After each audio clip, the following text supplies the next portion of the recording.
Well, what is going on, YouTube? Welcome back to A Therapeutic Edge. Today on the table in front of us is nothing yet, but there will be. What I do have is an Old Dominion Knife Works knife, and as it says there, these are handmade.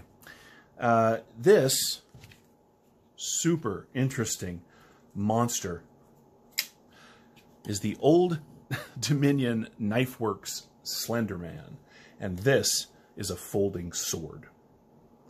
Now, these are custom. He does make a couple at a time, but they are about $750 or more, depending on the materials and what you get. But this is handmade in the Old Dominion Knife Works shop.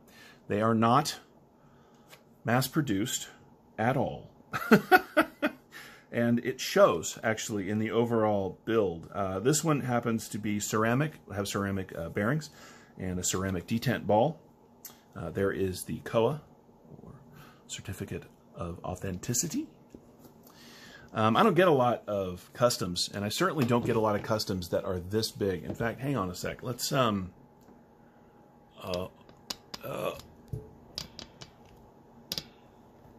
okay.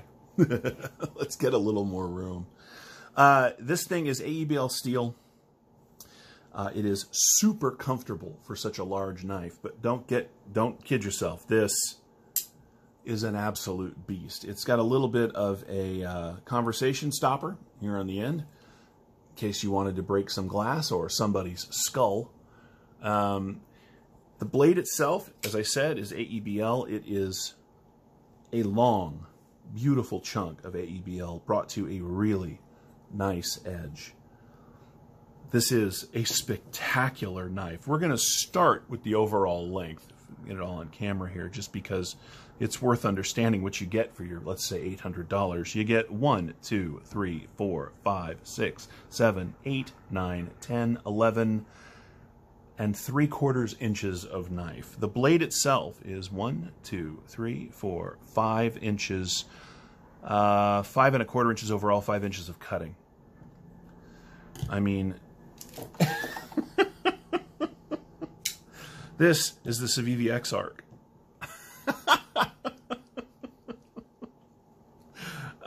That makes me laugh. I love this thing so much. This is the Rat Model 1. Yeah, no, this is an enormous and fantastic knife. Now, you know, you're probably not going to carry this thing in your shorts. Oh, the grip area. Let's just do that. So just, since you can pretty much grab anywhere, but I'm going to count right there as the start of it. 1, 2, 3, 4, 5, and 3/4 inches. 5 3/4 inches of overall grip. So even for me, from back here behind this area, right, there's a ton of knife sticking out. It's almost a two-hander. The clip is milled titanium. It is really well done, as you can see. As the, oh, maybe it's... You know what? Hang on a second. I'm going to grab a magnet. I'm back. Yeah, the clip is titanium. Could actually be... Could be Zerk, but... Whatever it is non-magnetic. The action on this monster, which is very hard to show you, even with my camera pulled back this far, is really good. But I can do this. Look at the... Oh, man. I love this knife. I do. I don't have the money for one. I very much wish that I did. Custom knives are so interesting. You never... You know, that involves a lot of personal taste. You have to be really willful and involved in them. You have to love what the maker does in order to really appreciate them. I only have two. I have a Gavco and a Hoback, which unfortunately aren't on the table right now. But this thing is everything those are, just writ large. It is fan-freaking-tastic. You can go to the Old Dominion Knife Works website. I will put a link in the description, and look at these if you are interested. Now, I recognize, oh, fans and friends of mine, that this is not for everyone, and that's okay. I love that stuff like this is out there. It's a little mall ninja-y, sure, a little tactical, but I gotta tell you, We went for a walk last night. We were walking down the tracks, and it was pitch black. And, of course, I had my flashlight and my little bit of gear with me. But this thing was in my pocket. I was wearing fairly heavy pants, or else it would have pulled my pants off. But just knowing that in my pocket was a freaking short sword was very satisfying. I mean, if you're going to get into it with somebody, you got the really stabby, pointy end on this side. It's almost a trailing point. It doesn't actually rise up, but it's very much got that look to it, that feel to it. And the whole knife has got just a little bit of that sway back curve. Very nice slicey edge. But, you know, you've got this end for trouble. You've got this end for trouble.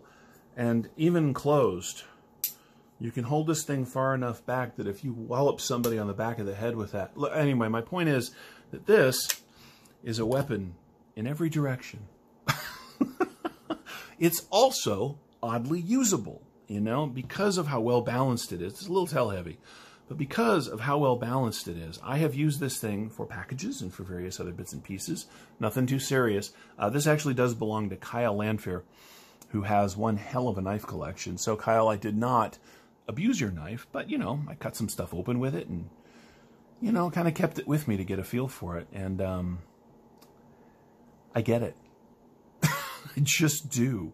If you like monster knives and you are looking for a custom that might suit you, Old Dominion Knife Works may very well have the tool on hand for you. I absolutely know that I wish I had one. Maybe someday. Anyway, thank you so much for watching. This sort of short overview has been the Old Dominion Knife Works Slenderman. It, again, is AEBL steel. It is on titanium. It has ceramic bearings and a ceramic detent ball. It is handmade by the guy that runs Old Dominion Knife Works. It is beautiful. Thank you so much, Kyle. I really appreciate the chance to look at this. This did come to us by way of the Apex Pass Around group, hashtag Apex Pass Around. Thank you so much for that, guys. I don't know if I'll have anything like this on the channel anytime again soon, but for now, I have very much enjoyed having this here as it is. Thanks for your time today. I hope you've enjoyed this look at this giant knife. We'll see you next time.